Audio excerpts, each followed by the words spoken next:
O jornalista Alex Escobar usou as redes sociais para tranquilizar os fãs.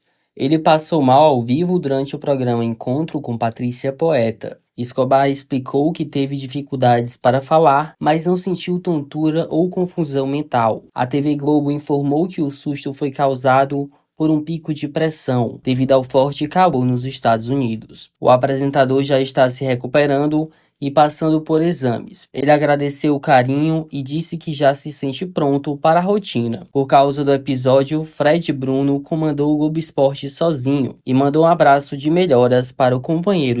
Muito obrigado por ter chegado até o fim do nosso vídeo. Gostou do nosso conteúdo? Então já deixa aí seu like, comenta e também compartilha esse vídeo nas suas redes sociais. Aproveita também para se inscrever no nosso canal e, claro, ativar o sininho.